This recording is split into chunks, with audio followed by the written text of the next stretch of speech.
The silence in the first-class cabin of Flight 882 to London wasn't peaceful. It was terrifying. Everyone was staring at one woman standing in the aisle, Evelyn Vance.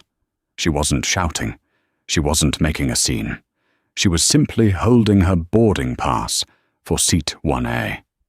In that seat sat a woman who refused to move, sneering that Evelyn didn't look like she belonged here. What that passenger didn't know was that she hadn't just stolen a seat from a wealthy traveler. She had just picked a fight with the new owner of the airline's parent company, and in 5 minutes she would learn why you never judge a book by its cover. The automated glass doors of JFK's Terminal 4 slid open with a soft whoosh, admitting Evelyn Vance into the climate-controlled sanctuary of the airport. At 42, Evelyn moved with the precise, aerodynamic grace of a woman who had no time to waste. Her heels clicked a rhythmic, authoritative staccato against the polished terrazzo floor, a sound that seemed to part the sea of travelers before her. She wasn't dressed in the typical power suit of a CEO. Today, she wore a simple, heather grey cashmere travel set and oversized sunglasses, her hair pulled back into a functional, elegant bun. To the untrained eye, she looked like any other tired traveler. To those who knew the industry, the platinum watch on her wrist, a limited edition Patek Philippe, whispered a different story. But Evelyn preferred to let her work speak louder than her jewelry.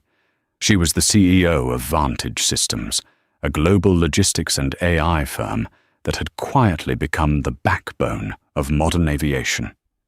If a plane was in the air, chances were Evelyn's code was keeping it there. Final boarding call for Flight 882 to London Heathrow, the PA system announced, the voice smooth and detached. Evelyn adjusted her tote bag. She was exhausted. The last 72 hours had been a blur of boardrooms, hostile takeovers, and endless espresso. She had booked seat 1A specifically for the privacy. She needed to sleep before landing in London for the most important merger of her career. She bypassed the snaking line of economy passengers and approached the first-class gate. The agent, a young man named David, who looked like he'd been on his feet for 10 hours, scanned her digital pass. "Welcome aboard, Miss Vance," David said, his eyes widening slightly as he saw her status on his screen. "Global Services Key. We have you in 1A today. Thank you for your business." "Thanks, David." Evelyn offered a tired but genuine smile. "Is the flight full?" "Completely booked, ma'am. But it should be a smooth ride." Evelyn walked down the jet bridge, the cool air of the tunnel hitting her face. She stepped onto the plane, greeted by the lead flight attendant, a woman with a tight blonde bun and a badge that read Sarah. "Right this way, Ms. Vance," Sarah said, gesturing to the left. Evelyn turned the corner into the first-class cabin. It was a haven of soft lighting and leather, smelling faintly of expensive cologne and champagne. She looked toward Seat 1A, ready to collapse into the plush embrace of the window seat. But Seat 1A was taken. Sitting there, sipping a pre-flight mimosa, with her legs crossed comfortably, was a woman who looked like she had stepped out of a country club catalogue. She had a sharp, angular face, heavily sprayed blonde hair, and was wearing a bright pink tweed jacket that screamed old money. She was loudly recounting a story to the empty air, or perhaps to the man in 1B, who had headphones on and eyes closed. Evelyn paused. She checked her phone. Seat 1A. She took a polite step forward. "Excuse me." The woman in the pink jacket didn't look up. She continued swiping through an iPad, her diamond rings clacking against the screen. "Excuse me," Evelyn said again, slightly louder this time. The woman finally looked up. Her eyes, an icy blue, raked over Evelyn's comfortable travel clothes. Her lip curled slightly, a micro-expression of disdain that Evelyn had seen 1,000 times in boardrooms full of men who didn't think she belonged. "Yes? Can I help you?" the woman asked, her voice dripping with artificial sweetness that didn't reach her eyes. "I believe you're in my seat," Evelyn said calmly, holding out her phone to show the boarding pass. "I'm in 1A. The woman laughed. It was a short, sharp bark of a laugh. "Oh, honey, you must be mistaken. This is first class. Economy is back that way." She waved a manicured hand dismissively toward the rear of the plane, without even looking at Evelyn's ticket. "Check your ticket again. I'm sure it says 11A or 21A. It happens all the time with confusing numbering systems." The pause before confusing was heavy. The implication was clear. She thought Evelyn couldn't read, or worse, that she couldn't possibly afford the seat. Evelyn felt a familiar heat rise in her chest, but she stamped it down. She was a CEO. She didn't engage in shouting matches. She solved problems. "My ticket says 1A, Evelyn said, her voice dropping an octave, becoming firmer. "Please check your boarding pass. I think there's been a mix-up." "There is no mix-up," the woman snapped, dropping the fake sweetness. "My name is Mrs. Eleanor Sterling. My husband is a platinum flyer. I have sat in this seat for 20 years. Now, if you don't mind, I am trying to relax before takeoff. Go find a stewardess if you're lost." Mrs. Sterling turned back to her iPad, dismissing Evelyn entirely. The cabin had gone quiet. The man in 1B had slid one headphone off. A couple across the aisle in 2A and 2B were watching with wide eyes. Sarah, the lead flight attendant, hurried over, sensing the tension. "Is there a problem here?" "Yes," Evelyn said, keeping her eyes fixed on Mrs. Sterling. "This passenger is in my seat." Sarah looked nervous. She turned to the woman in the seat. "Ma'am? Mrs. Sterling. May I see your boarding pass, please?" Eleanor Sterling huffed, rolling her eyes theatrically. "Oh, for heaven's sake. Is this really necessary? I am already settled. My bag is in the overhead. I have a drink." "Ma'am, I need to verify your seat assignment," Sarah said, her professional mask slipping just a fraction. With an aggressive sigh, Eleanor dug into her designer purse and produced a crumpled paper boarding pass. She thrust it at Sarah. Sarah uncrumpled it, scanned it, and stiffened. "Mrs. Sterling, this boarding pass is for seat 4D. That's an aisle seat in the center section, 2 rows back." Evelyn didn't smirk, though she wanted to. She just waited. Eleanor didn't budge. 4D, that's ridiculous. I always sit in 1A. The system must be wrong. I requested this seat." "But you didn't pay for it, and you weren't assigned it," Evelyn interjected smoothly. "I was." Eleanor whipped her head around, her face flushing a blotchy red. "Excuse me? Do you know who I am? Do you have any idea how much money my family spends with this airline?" She turned back to Sarah, pointing a finger at Evelyn. "I am not moving for her. Look at her. She's probably using employee benefits or some upgrade voucher. I paid full fare." "Ms. Vance is a full-fare first-class passenger," Sarah said, her voice sharpening. "And even if she weren't, 1A is her assigned seat. You are in 4D. I need you to move to your assigned seat immediately, so we can close the doors."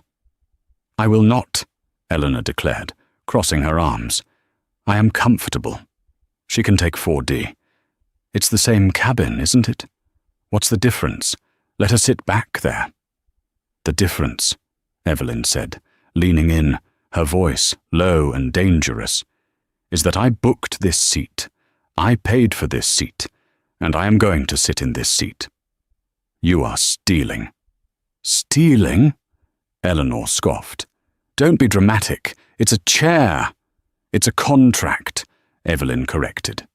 "Sarah," Eleanor barked at the flight attendant, "go get the captain. I am not dealing with this disrespect. Tell him Eleanor Sterling is here, and I refuse to be harassed by—" by this person. Sarah looked between the two women.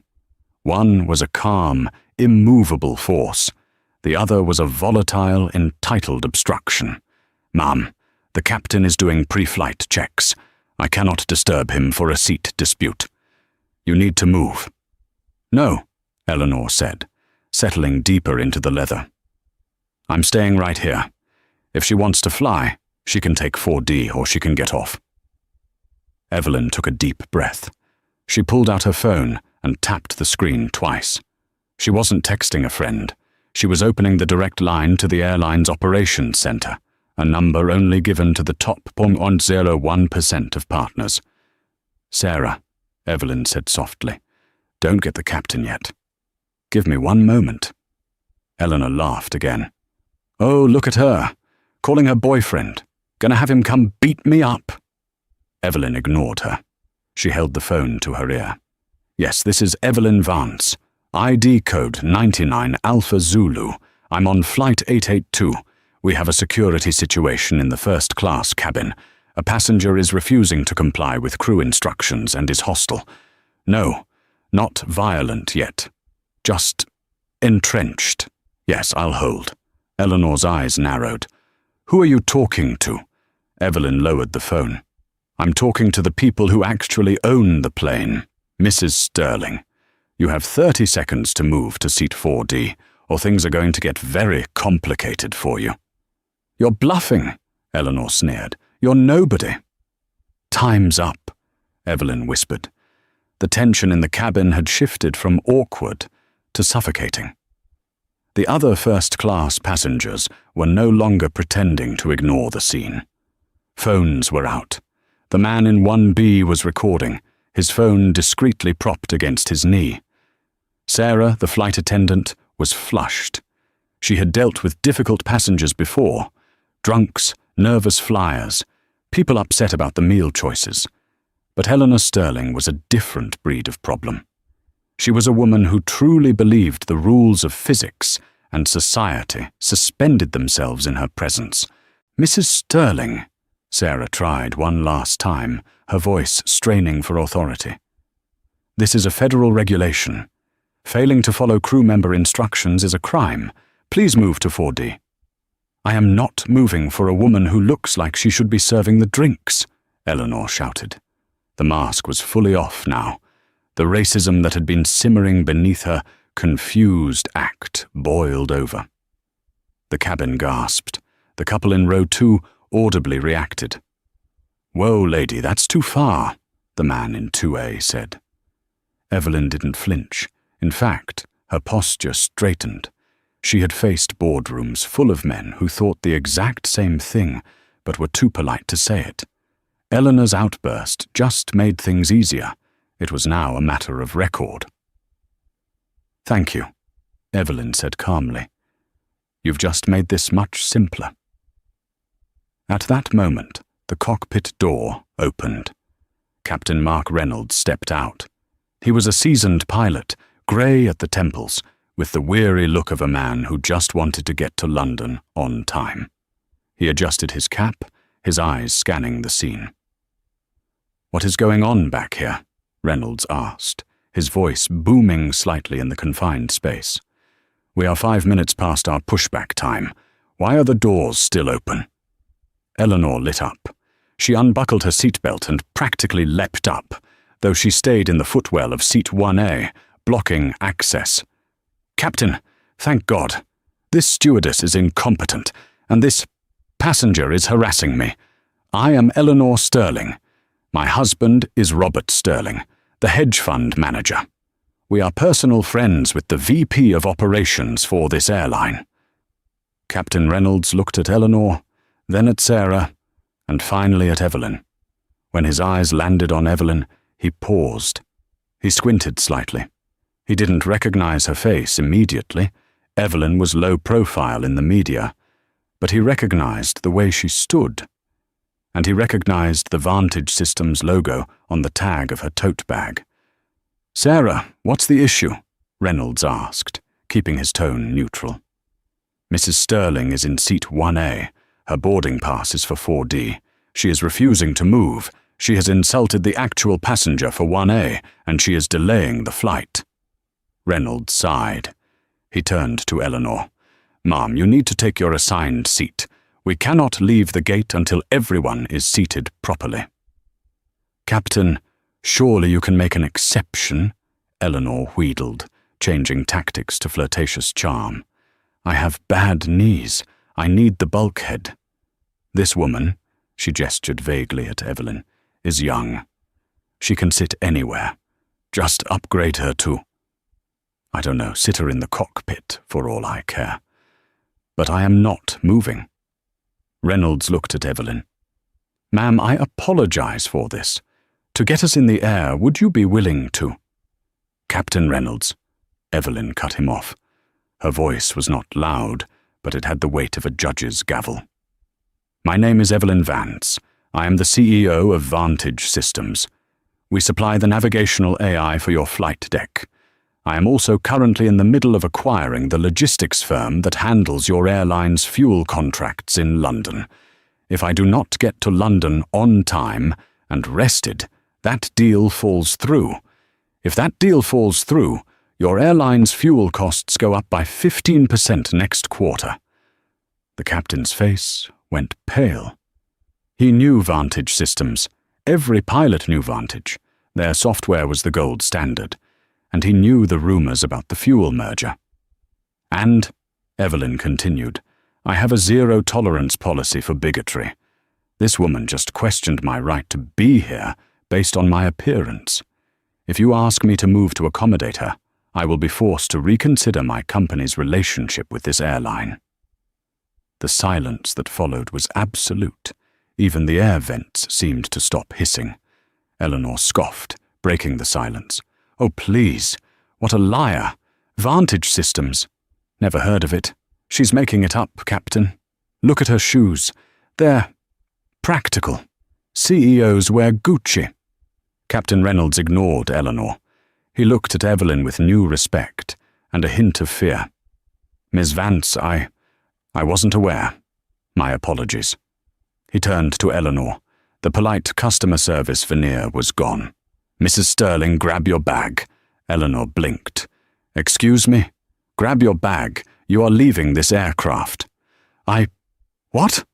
Eleanor's mouth fell open. "You can't kick me off. I'm a platinum member.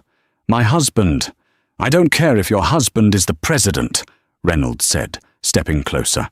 "You are disrupting the flight, you are harassing another passenger, and you are refusing a direct order from the captain. That is a federal offense. Now get your bag and get off my plane, or I will have the police drag you off."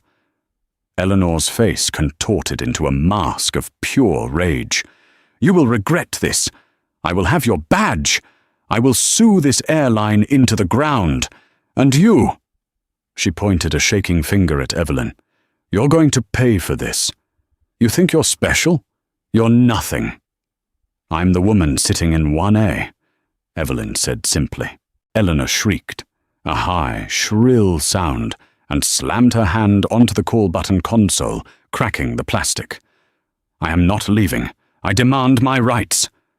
Captain Reynolds reached for the interphone on the wall. "Tower, this is Flight 882. We have a non-compliant passenger, requesting airport police to the gate immediately."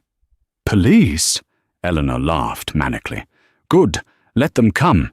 They'll arrest her for impersonating a CEO." Evelyn watched her with pity. "Mrs. Sterling, you really should have just taken seat 4D." Minutes later, 2 Port Authority officers boarded the plane. They were large, imposing men who looked like they had zero patience for drama. "Ma'am, let's go," one officer said, reaching for Eleanor's arm. "Don't touch me," Eleanor screamed, slapping the officer's hand away. That was the mistake. The officer didn't hesitate. In one smooth motion, he spun her around and pinned her wrists behind her back. "Stop resisting. You are under arrest for assault on an officer and interfering with a flight crew." "Assault? I didn't— Let me go." They dragged her out of seat 1A. She kicked and screamed, her pink jacket bunching up, her dignity evaporating with every shriek. As they hauled her down the aisle, past the economy passengers who were craning their necks to see, she continued to scream obscenities about Evelyn. When she was finally off the plane, the captain sighed and looked at Evelyn. "Miss Vance, I am terribly sorry. We'll have housekeeping come clean the seat area immediately." "Thank you, Captain," Evelyn said. It seemed like a victory. The antagonist was gone. Justice was served. Evelyn finally sat down in 1A. She buckled her seatbelt. The doors closed. The plane pushed back. She closed her eyes, ready for the peace she had fought for.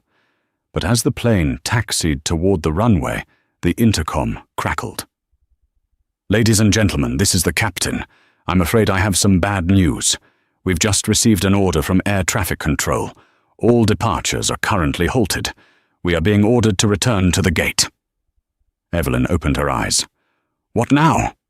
The plane jerked to a stop. Then Evelyn's phone buzzed. It was a text from her chief of security. Subject: Code red. Evelyn, do not. Repeat, do not. Let the plane take off. The FBI just flagged a passenger on your manifest. It's not the woman who got kicked off. It's someone else. And they are claiming there is a device on board. Evelyn looked around the first-class cabin. The man in 1B, the couple in row 2, the quiet teenager in 3A. The drama with Eleanor had been a distraction, a loud, noisy distraction that had kept everyone looking at the front of the plane, while someone else had been doing something in the back. The seat theft hadn't just been entitlement, it had been a stall tactic. Eleanor Sterling wasn't just a Karen, she was a diversion. The Airbus A380, a behemoth of engineering usually graceful in its movements, lurched awkwardly as the pilot applied the brakes. The groan of the hydraulics echoed the collective groan of 300 passengers. To them, this was a nightmare delay. To Evelyn Vance, sitting in seat 1A with her phone clutched in a hand that was trembling ever so slightly, it was a tactical situation. The text from her chief of security, Marcus Thorne, burned on her screen. Do not let the plane take off. The warning was redundant now. The plane was stopped. But the terrifying part was the second half of the message. Device on board. Evelyn's mind raced, shifting gears from aggrieved passenger to CEO of a defense contractor. Vantage Systems didn't just make logistics software. They built the AI architecture that protected commercial flights from cyber hijacking. If Marcus was using the phrase code red, it meant someone wasn't trying to blow up the plane with explosives. They were trying to infect it. She looked around the first-class cabin again, her eyes scanning for anomalies. The cabin was a cage of luxury. To her right, in seat 1B, the man with the headphones, Julian, had stopped pretending to sleep. He was awake, and he was sweating. Not the sheen of a nervous flyer, but the cold, clammy sweat of a man whose plan was disintegrating. He was furiously tapping on a small, ruggedized tablet that was tethered to the seat's USB port. Why is he hardwired in? Evelyn thought. The plane has Wi-Fi, unless he wasn't using the Wi-Fi, unless he was trying to interface directly with the in-flight entertainment, IFE, system to bridge into the avionics bay. "Ladies and gentlemen," Captain Reynolds's voice came over the intercom, sounding strained. "We have been instructed by authorities to hold our position on the tarmac. Please remain seated with your seatbelts fastened. Do not, I repeat, do not stand up." Through the window, Evelyn saw the flashing lights before she heard the sirens. It wasn't just a police cruiser, it was an armada. Black SUVs with no markings, Port Authority vehicles, and a massive armored truck were swarming the tarmac, forming a blockade around Flight 8A2. The couple in row 2 began to panic. "Is it a bomb?" the woman whispered loudly. "Oh my God, did that crazy lady leave a bomb?" Evelyn knew it wasn't Eleanor. Eleanor was a sledgehammer. This situation required a scalpel. Eleanor had been the noise.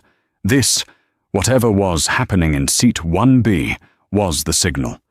The cabin crew looked terrified. Sarah, the flight attendant who had defended Evelyn earlier, was standing by the cockpit door, her face pale. She caught Evelyn's eye. Evelyn gave her a subtle, steady nod, trying to project a calm she didn't feel. Then, the heavy thud of the jet bridge reconnecting to the aircraft shook the fuselage. The cabin door flew open. This wasn't the polite entrance of the gate agents. 4 agents in tactical gear, wearing jackets emblazoned with FBI, stormed onto the plane. They didn't look at the passengers. They didn't look at the crew. They moved with a terrifying singularity of purpose. "Hands! Let me see your hands!" the lead agent shouted, his rifle lowered, but ready. Evelyn slowly raised her hands, palms open. She knew the drill. The agents bypassed 1A completely. They didn't even look at Evelyn. They lunged for seat 1B. Julian Thorne, federal agents, hands off the device. The man in 1B, Julian, didn't surrender. In a moment of desperate madness, he tried to snap the tablet in half over his knee. "Secure him!" 2 agents tackled him. The sound of expensive leather, tearing and bone-hitting plastic, filled the silent cabin. Julian screamed, a raw, guttural sound, as he was dragged out of the seat and pinned to the floor of the aisle, right next to Evelyn's feet. "It's not mine," Julian yelled, his face pressed into the carpet. "I'm a courier. I'm just a courier." One of the agents, a tall woman with her hair in a severe ponytail, grabbed the ruggedized tablet before Julian could destroy it. She checked the screen, her eyes widening. She tapped her earpiece. "Command, we have the payload. The uplink was 98% complete. We stopped it just in time. The malware didn't execute." Evelyn felt a chill go down her spine. Malware. The agent looked down at Julian. "You're under arrest for violation of the Espionage Act and attempted sabotage of a commercial aircraft." Julian, struggling against the zip ties cutting into his wrists, looked up. His eyes locked onto Evelyn. A look of pure malice crossed his face. He knew who she was. He knew why the uplink had failed. The delay. "She's in on it!" Julian screamed, spitting the words at the agents. "Her! The woman in 1A. She's the handler. She gave me the drive." The cabin gasped. The couple in row 2 looked at Evelyn with horror. The lead agent looked at Evelyn. He saw a composed black woman in a travel suit. He saw the Patek Philippe watch. He saw the Vantage Systems bag. "Ma'am," the agent said, his voice hard. "Stand up slowly." "I am Evelyn Vance," she said, her voice steady, though her heart was hammering against her ribs. "I am the CEO of Vantage Systems. This man is lying. I have been in contact with my CSO, Marcus Thorne, regarding a security breach." "Save it for the interview," the agent said. He wasn't aggressive, but he wasn't friendly. In a situation like this, everyone was a suspect until cleared. "We need you to come with us. Bring your bags. Everything." "Am I under arrest?" Evelyn asked, standing up with dignity. "You are being detained for questioning regarding a national security incident," the agent replied. "Let's move." Evelyn grabbed her tote. She walked off the plane, flanked by FBI agents. As she passed the economy cabin, hundreds of faces stared at her. 10 minutes ago, she was the hero who stood up to a racist bully. Now she looked like a criminal being escorted off a crime scene. She walked down the jet bridge, her mind working furiously. Julian Thorne. The last name wasn't a coincidence. Was he related to her CSO, Marcus Thorne? No, Thorne was a common name. But the timing, Eleanor Sterling steals her seat, causes a 20-minute delay. Because of that delay, the plane is still at the gate. Because it's at the gate, Julian has access to the airport's high-speed localized network to try and upload the malware into the plane's system before takeoff. Or did the delay ruin his plan? As they stepped into the terminal, The chaos was absolute. The entire wing of Terminal 4 had been evacuated. Travelers were pressed against the glass walls of the far concourse, filming. Evelyn was led not to a police car, but to a sterile, windowless conference room inside the airport's high-security administrative zone. They sat her down at a metal table. The door locked behind her. She was alone. No phone, no lawyer. Just the humming of the air conditioner and the realization that her trip to London was over. And if she didn't play this perfectly, her career might be over too. Time in a holding cell, even a VIP administrative holding room, moves differently. It stretches and warps. Evelyn estimated she had been sitting there for an hour, but it could have been 10 minutes or 10 hours. She replayed the events in her head. The logic didn't fit. Julian, the man in 1B, had accused her. That was a desperate move, a throw everything at the wall tactic. But why was he on her flight? Vantage Systems was acquiring a logistics firm in London.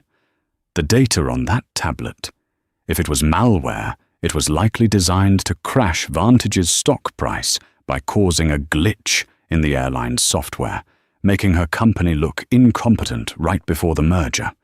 It was corporate sabotage, high stakes, incredibly dangerous, and very expensive. The door clicked open. 2 people walked in.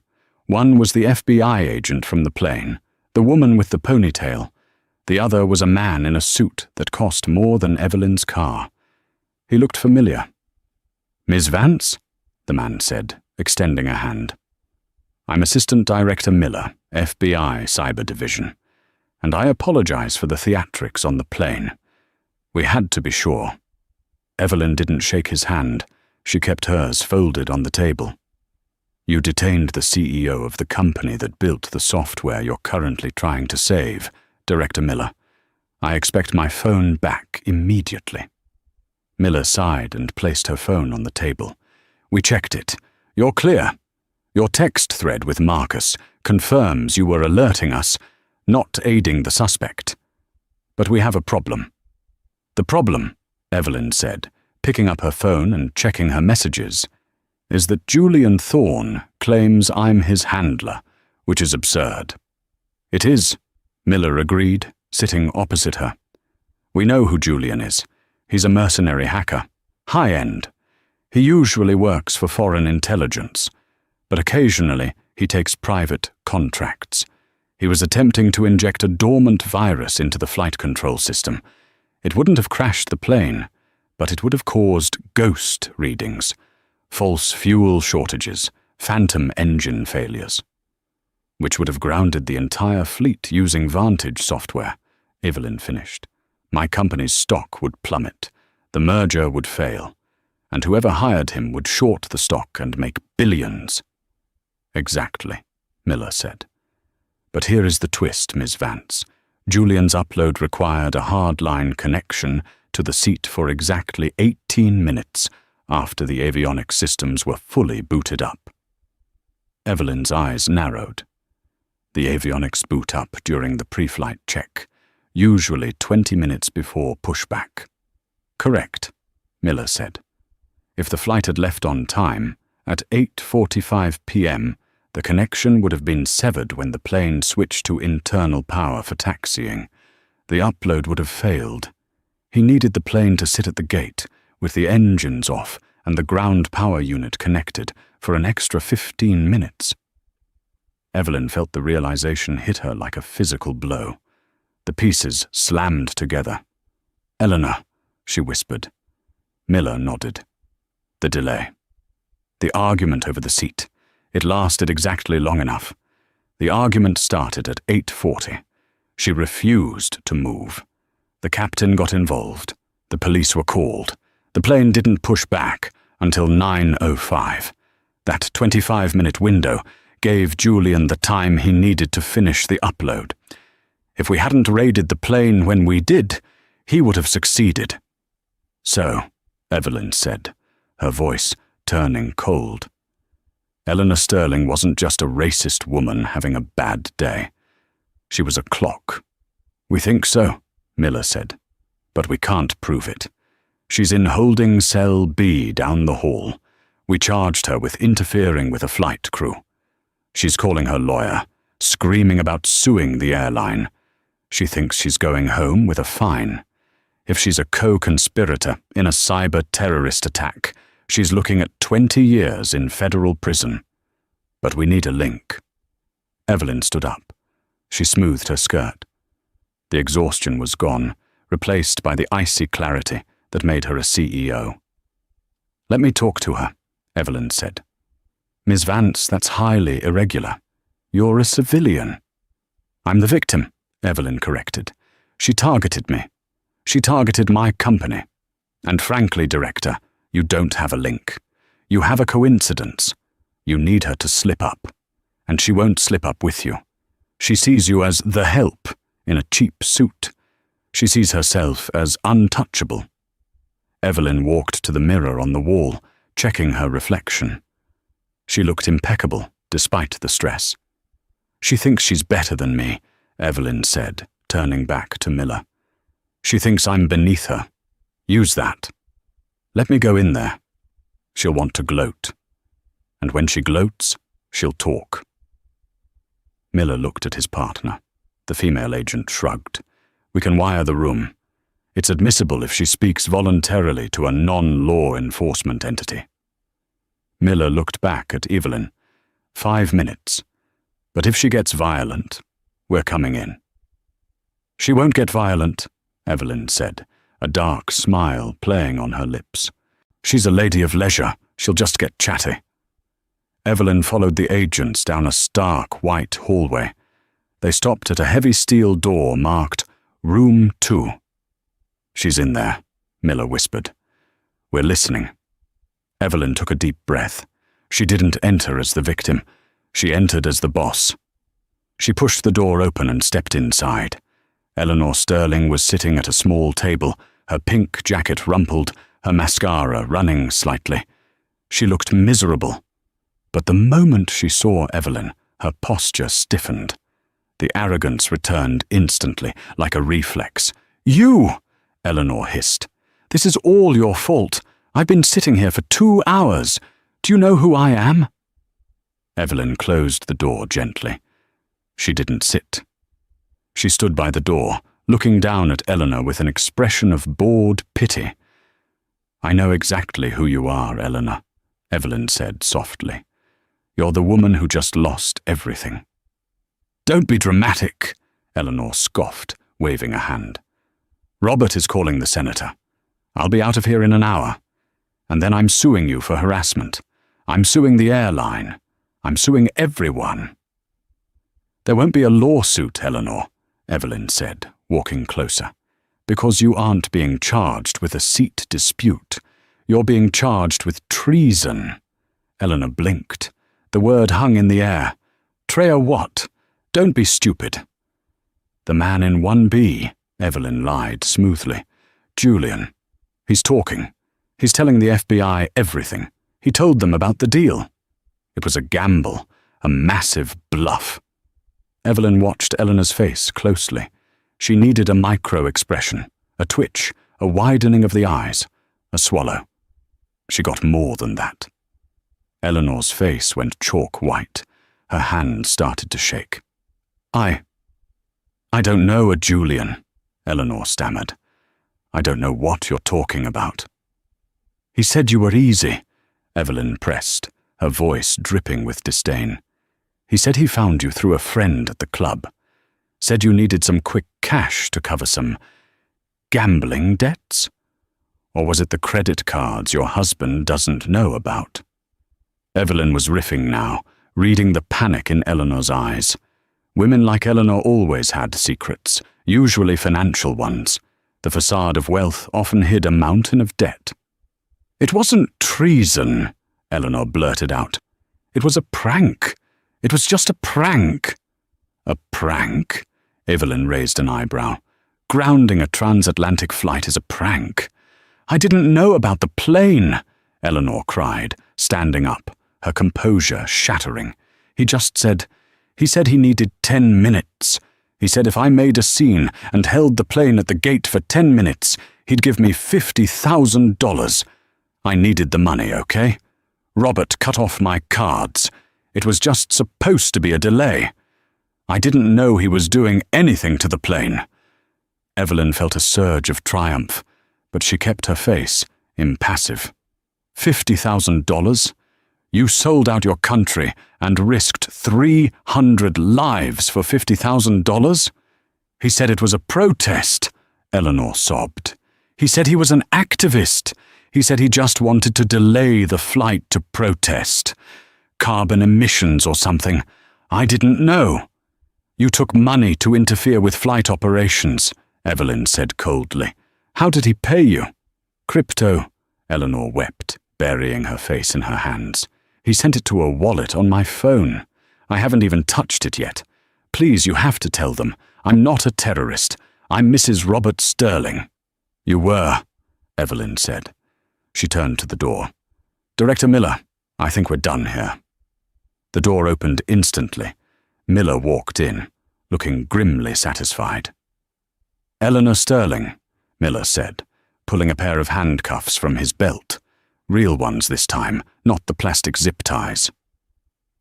You are under arrest for conspiracy to commit cyber-terrorism and aiding and abetting a federal fugitive.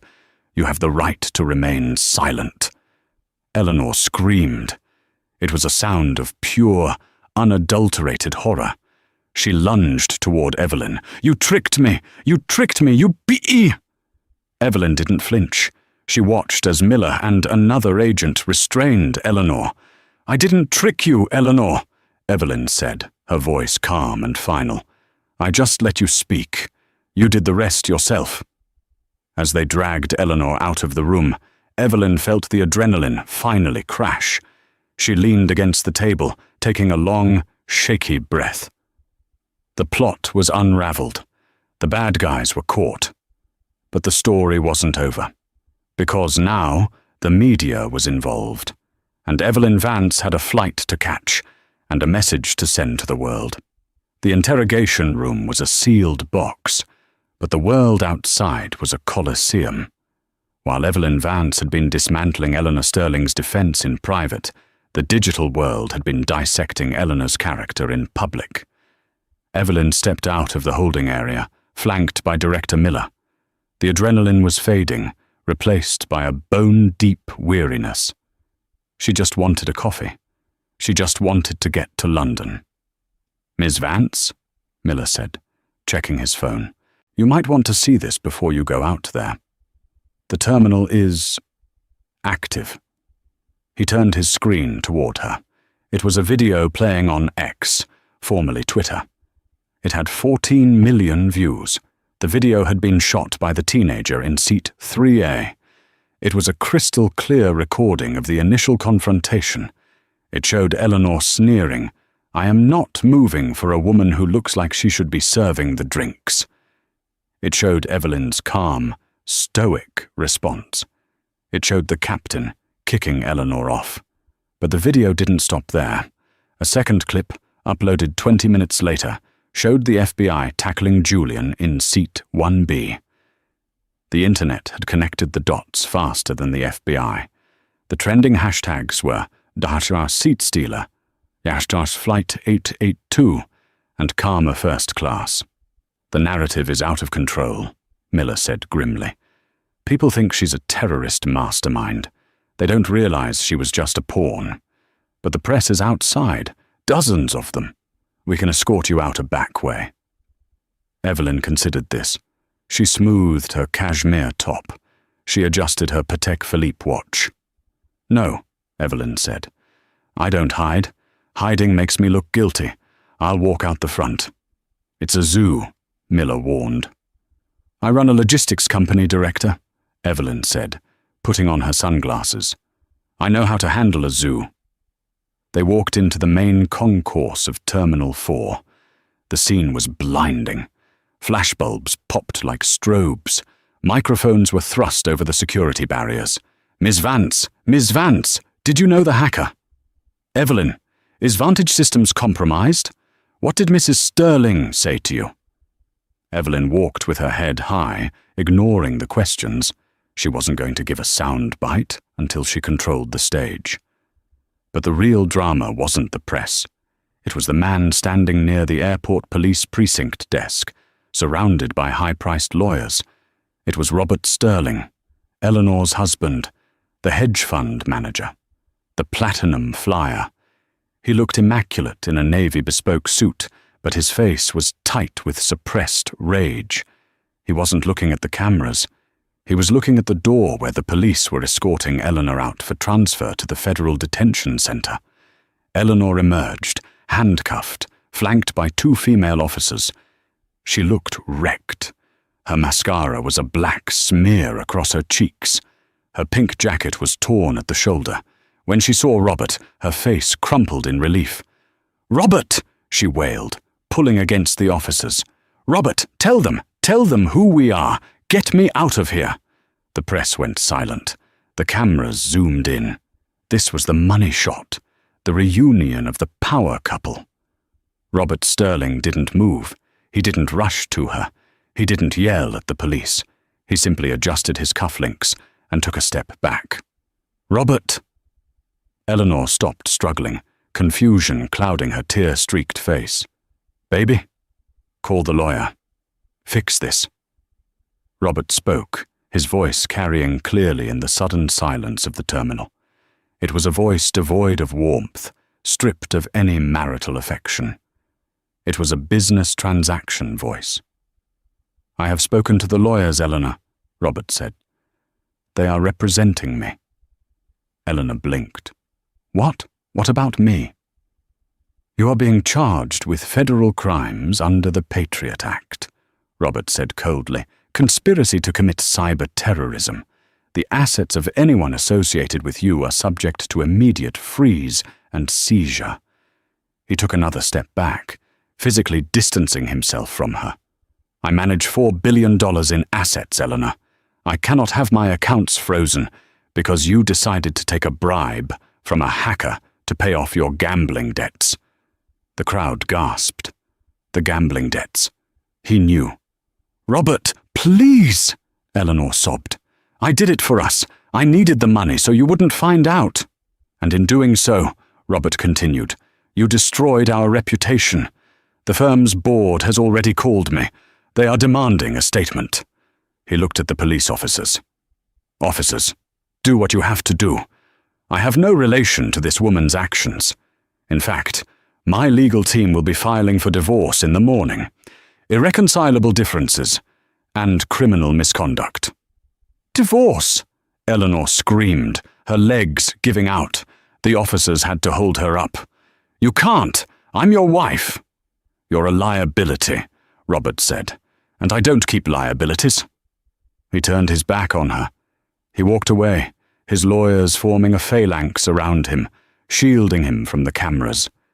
Eleanor Sterling, the woman who had claimed she owned the first-class cabin, collapsed. She was dragged, weeping and broken, toward the waiting transport van. She had lost her seat. She had lost her freedom. And now, publicly and brutally, she had lost her future. Evelyn watched from 20 feet away. She felt no joy. It wasn't a victory to watch a human being be discarded like trash, even a terrible human being like Eleanor. It was just sad. It was the cold, hard math of the world Eleanor worshipped. If money is your god, you're only worth your balance sheet. Eleanor's balance was now 0. Evelyn turned to leave, but a reporter blocked her path. A young woman from CNN. "Ms. Vance, with the attack on your systems and the merger in London scheduled for tomorrow, is Vantage Systems in trouble? Did the hacker succeed in damaging your code?" The question cut through the noise. This was the danger. If the market thought Vantage was vulnerable, the stock would tank in the morning. Evelyn stopped. She took off her sunglasses. She looked directly into the camera lens. "Let's be clear about what happened today," Evelyn said, her voice projecting authority. Vantage Systems was not compromised. A mercenary attempted to compromise us, and he failed. Why? She paused for effect. Because our security protocols are redundant. Because our monitoring is absolute. And because when I see a threat, whether it's a line of bad code or a person disrupting my flight, I deal with it. Today proved that Vantage isn't vulnerable. It proved we are impenetrable. The hacker is in custody. The software is secure. And as for the merger, she smiled, a shark-like smile. I'm on my way to London now to sign the papers. If anything, the price just went up. She turned and walked away, the cameras flashing behind her. She had spun a disaster into a marketing campaign. But she still had a problem. The commercial flights were grounded. She had to be in London in 6 hours. She pulled out her phone and dialed Marcus Thorne. "Marcus," she said. "Boss, I saw the news. You're trending. You're a legend," Marcus said, his voice sounding relieved.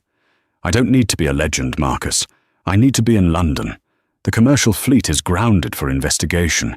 Get the company jet prepped at Teterboro. I'm taking a chopper there now." "Way ahead of you," Marcus said. "The Gulf Stream is fueled. But Evelyn, there's something else." "What?" "We cracked Julian's laptop, the one the FBI seized. We found the payment trail for who hired him." Evelyn stopped walking. The chaos of the terminal faded away. "Who?" "It wasn't a foreign government," Marcus said quietly. "It was Aerologics." Evelyn's eyes narrowed. Aerologics, her main competitor. The company that had lost the bid for the London contract she was flying to sign. The CEO of Aerologics was Simon Pendergast, a man who had once told Evelyn to her face that women didn't have the stomach for logistics. "Simon," Evelyn whispered. "He paid Julian $2 million in Bitcoin to plant the malware," Marcus explained. "He wanted to crash our stock so he could swoop in and steal the London deal." "And he used Eleanor as a distraction," Evelyn said. "He weaponized a Karen to take down a black woman CEO." "It's poetic, in a twisted way," Marcus said. "What do you want to do? Send it to the FBI?" Evelyn thought for a moment. She looked at the flashing police lights outside, where Eleanor was being loaded into the van. Justice had been served for the pawn. Now it was time for the king. "Send the raw data to the FBI," Evelyn said. "But send a copy to me. I'm going to have a meeting with Simon Pendergast before I sign that deal." "You're going to confront him?" "No," Evelyn said, walking toward the exit where a black car was waiting. "I'm going to bury him." The Gulfstream G650 cut through the night sky like a silver needle, soaring at 45,000 feet. Inside, the cabin was a sanctuary of silent power, far removed from the chaotic first-class section of Flight 882. There were no crying babies or entitled passengers here, only the soft hum of Rolls-Royce engines and the smell of fresh espresso. Evelyn sat at the mahogany conference table, her laptop screen illuminating her face in the darkened cabin. She wasn't sleeping. She was preparing for war. On her screen lay the digital dossier her chief of security, Marcus Thorne, had painstakingly compiled. It was a roadmap of betrayal. The FBI had seized Julian Thorne's ruggedized tablet, but Evelyn's own tech team had intercepted the encrypted handshake signals used during the attempted upload. The data trail didn't lead to a foreign government or a random anarchist group. It led directly to the executive offices of Aerologics, her primary competitor. "I have the offshore transaction records, Evelyn," Marcus's voice crackled over the secure satellite link. "The $2 million Bitcoin payment to Julian originated from a shell company controlled by Simon Pendergast." Evelyn's grip tightened on her glass of sparkling water. Simon Pendergast. The man was a relic of the old guard who had spent years trying to undermine Vantage Systems. He had once famously remarked at a gala that Evelyn was too emotional for the cold logic of global logistics. Now it appeared he had used that very sexism to craft his plan. "The chat logs are even worse," Marcus continued. Simon specifically told Julian to find a distraction. He knew that if the flight was delayed at the gate, the plane would stay on ground power, allowing the malware upload to complete without a glitch. He didn't just hire a hacker, he weaponized Eleanor Sterling's entitlement. Evelyn stared at the transcript. "Find a useful idiot to cause a scene," Simon had written. Eleanor hadn't just been a racist passenger. She had been a tactical tool. Simon knew that a woman like Eleanor couldn't resist a fight over status, and he knew the airline's protocol would keep the plane at the gate until the dispute was settled. Every minute Eleanor spent screaming about her rights was another 5% of the malware uploaded into the navigation system. "He wanted to crash our stock before the London merger," Evelyn whispered to the empty cabin. If the flight had taken off and then experienced ghost engine failures mid-Atlantic, Vantage would have been finished. "What's the move, boss?" Marcus asked. Evelyn looked out the window at the starlit horizon. "The merger meeting is at 9 a.m. at the Shard. Simon is a minority shareholder. He'll be there, expecting to hear that I'm still stuck in a New York police station. He thinks he's won." She closed her laptop with a decisive snap. "Notify the FBI's London attaché. I want them standing by. But I'm going into that boardroom first. I want to see the look on his face when he realizes that the emotional woman didn't just survive his trap, she brought the handcuffs." The victory at the Shard was swift, but the true conclusion of Evelyn Vance's journey took place 3 days later back in New York. The fallout from Flight 882 hadn't just stayed in the aviation world, it had become a global cultural phenomenon. "The seat-stealing terrorist" was the headline on every newsstand, though the reality was far more pathetic than the sensationalism suggested. Evelyn stood in the shadows of the Port Authority courthouse, watching a scene that felt like a dark mirror of the plane cabin. Eleanor Sterling was being led out of a side exit, her hands cuffed and her head bowed. The vibrant pink tweed jacket she had worn with such arrogance was now rumpled and stained. She looked smaller, not just physically, but spiritually. Waiting for her on the sidewalk was Robert Sterling, her husband. For a moment, it looked like a scene from a romantic drama, the loyal husband waiting to save his wife.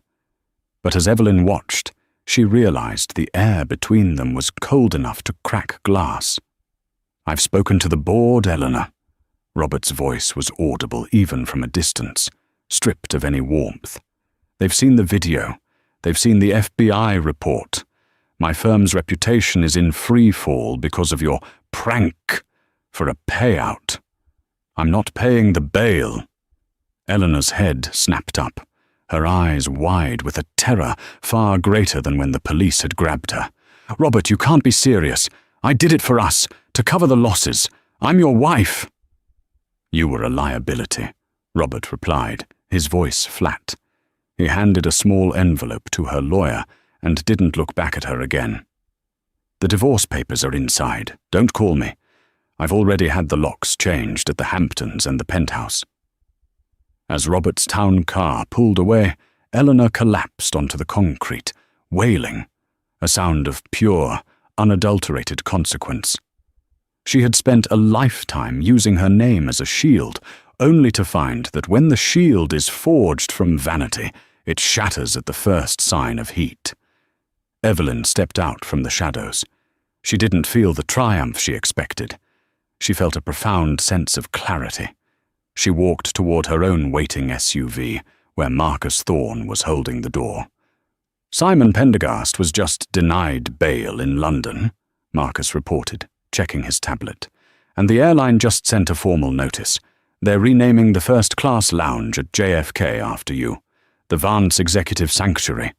They're also giving you a lifetime open ticket, any seat, any flight, anywhere in the world. Evelyn paused, looking back at the courthouse one last time. She thought about the moment she stood in the aisle of Flight 882, being told she didn't belong in Seat 1A. "Tell them I appreciate the gesture, Marcus," Evelyn said, sliding into the back seat. "But I don't need a special seat to know I belong. From now on, I'll be flying my own path." As the car pulled away, Evelyn opened her laptop. The screen flickered to life, showing the rising stock price of Vantage Systems.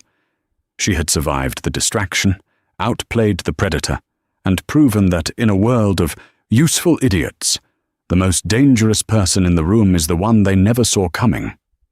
The story of the seat stealer ended in a jail cell. But for Evelyn Vance, the real journey was just beginning. In the end, Eleanor Sterling learned the most expensive lesson of her life. Your status doesn't give you the right to walk over others, and you never truly know who is sitting across the aisle from you. Evelyn Vance didn't just reclaim her seat. She reclaimed the respect she deserved and dismantled a criminal conspiracy in the process. This story serves as a powerful reminder that while entitlement might get you the seat, character is what keeps you in the air. If you enjoyed this journey of justice and high-stakes drama, make sure to hit that like button and subscribe to the channel for more incredible real-life storytelling. Don't forget to click the notification bell so you never miss a twist. What would you have done if you were in Evelyn's shoes? Let us know in the comments below. Thanks for watching, and we'll see you in the next one.